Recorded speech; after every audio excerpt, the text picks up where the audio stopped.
Welcome back to Fox 5's On the Hill Live this Sunday morning. You know, Washington, D.C.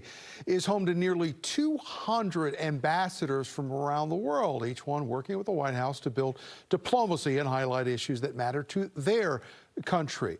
The island nation of Malta faces several challenges, from climate change, to resilience and tourism, to rising sea levels and coastal erosions, major issues for that country. We want to welcome in the ambassador from Malta to the United States, Godfrey Xuereb. Thank you for being with us, Ambassador. I want to orient people before we begin this discussion. Where is Malta?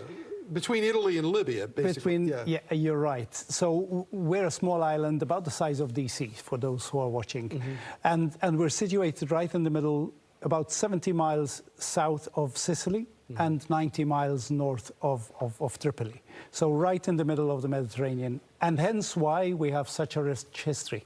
And an amazing vantage point for big issues that are going on in Europe and in North Africa as well, too, throughout the Mediterranean. So, you know, we've had stories this morning, I want to ask you about this, about tariffs, about how they're affecting different countries. Malta is part of the European Union, which was included in some of this.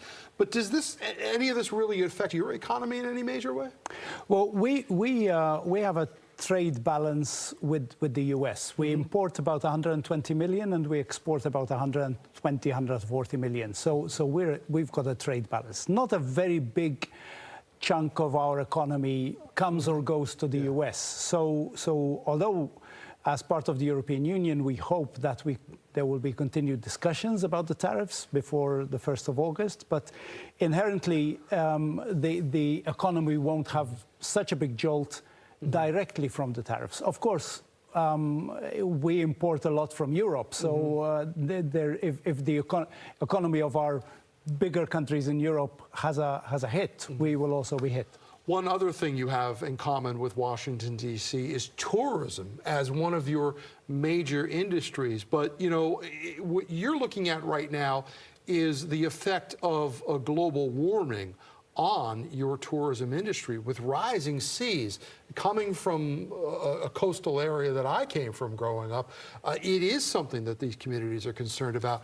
How much of a worry is that for Malta right now, with the situation, with concerns over global warming, climate change, and what that could do to your coastal areas on your nation's islands? We're not so much worried at the moment with sea level rises, because the beauty of the Mediterranean is that it's a basin, so the sea level rises will not affect Malta directly now.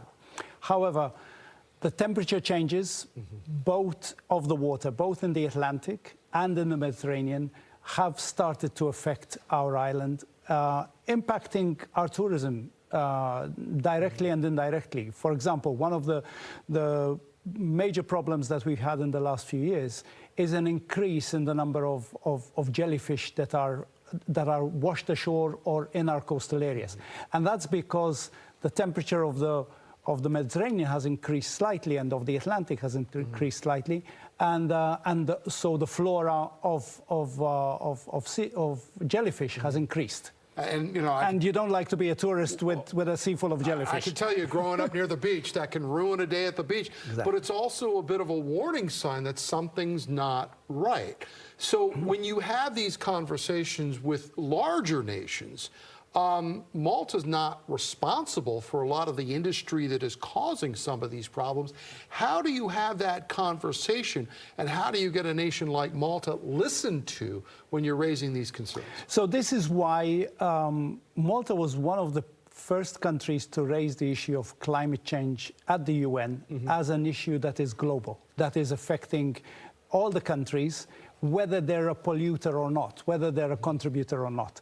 And we believe that the discussion has to continue at the international level, at the multilateral level, to ensure that the mitigations to climate change affect both those who are polluting, those who are impacting on climate change, and those who are recipients of us.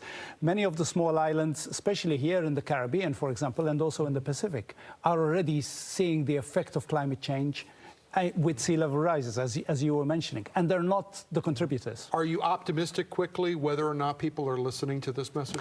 We hope they are, and there are changes that we already have started to do, we as the globe started to do to mitigate these issues of climate change. So let's hope that we continue on the right track and that everybody thinks about us small islands and the small countries when they're dealing with this issue of climate change. All right, Ambassador Godfrey Xuereb, he joins us from Malta this morning. Fascinating conversation. We thank you so much. Thank you. It's good to learn about your country.